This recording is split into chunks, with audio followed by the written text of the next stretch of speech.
In the Lord's Prayer, Jesus taught us to pray, "Our Father who art in heaven, hallowed be your name. Your kingdom come." Isn't it? Your kingdom come. And it says, "Your will be done on earth as it is." Where? As it is in heaven. Now, every time you are saying, "Your kingdom come," I need you to know, first and foremost, that it is a declaration of war. It might be considered by the enemy as a coup. If you try to unseat a military government and you plot a coup and the coup fails, bro, it's not just the coup that failed though. Your life has failed. Because nobody that is in authority takes insurrection lightly. When a strong man keeps his good, they are in safety. And the only way, Satan is not the kind of man that will say, "Oh, you want to be a Christian? Okay, now it was good as long as it lasted. I really hope that you will stay, but if you want to go, who am I to say?" Is that how Satan operates? No. That's not how Satan operates. In Colossians chapter 1, let's read. In Colossians chapter 1, maybe from about verse 11. "Strengthened with all might according to his glorious power, unto all patience and long suffering with joyfulness." Let's read on. "Giving thanks unto the Father, which has made us meet to be partakers of the inheritance of the saints in light." So he's made us suitable to partake of the inheritance of the saints. And this inheritance is in light. Look at the next verse.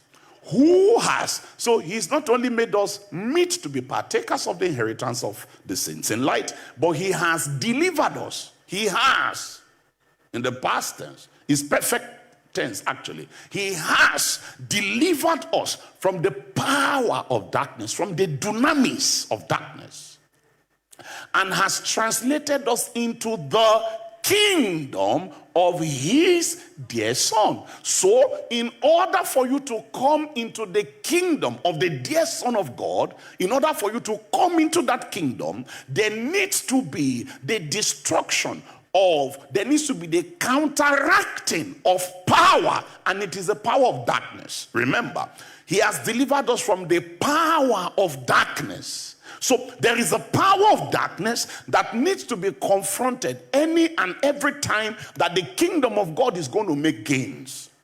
So that in the way that the kingdom of God engages with the counter kingdom out there, it is by power. And in the way that the kingdom of God operates internally, the grease, the oil, okay, that runs the kingdom of God is power, both within and in its dealing externally. Because if anybody left the kingdom of darkness and came into the kingdom of light, I need you to know that it was the exertion of power, because the people that are in darkness are held by the power of darkness. And so God delivers a man from the power, the dunamis of darkness, so that that person can come into the kingdom of God. Remember that the kingdom of God is not in word, but it is in power. And I'm saying that it is the power of that kingdom that confronts the power of darkness in order to bring somebody out of the hand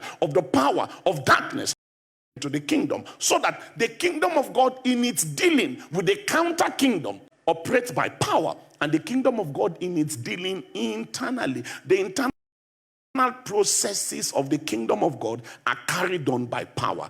Power is the wheel, power is the grease, power is the oil, power is the lubricant. This kingdom is run by power, so that in the absence of the power of God, the kingdom of God cannot be made real. The kingdom of God cannot be put on the map. Paul, who was almost boasting, as it were, as if he was boasting about the power of God, in the same chapter was boasting about his poverty too. That means that dunamis and hunger can coexist. It means that dunamis and no certain dwelling place can coexist. Do you remember the passage we read? in 1 Corinthians chapter 4, where he was listening to all of the troubles that they had gone through. And he was saying how that they suffered so much and they were suffering so much. And he said, till this day, even we are naked. That means that, what does it mean when he says we are naked? We are naked is just a euphemistic way of saying that we don't have clothes. Hello? Hello? You may not be a student in a school that requires uniform, yet and you can have dunamis and all you have is uniform. You know uniform? Yes, you can have dunamis and uniform. Say, you don't know that brother that wears that white shirt and that green trouser. Say, oh, is this the one you're talking about? Yes. Nobody knows your name. But they know you with your uniform. Say, that brother that wears white shirt and green trouser. Say, you don't know that brother that used to use sandal on that suit? That brother used sandal and suit. Oh, you don't understand. That's what Paul is saying here. To this present hour, we both hunger, but we have power. We are naked, but we have power. We are buffeted. That means we are harassed. We are attacked. Pressed. But we have power. Imagine then that you are a believer who does not understand the protocol of power. And when I talk about understanding the protocol of power, I'm saying so in virtue of the fact that as a believer, power is a guaranteed resource from the Lord.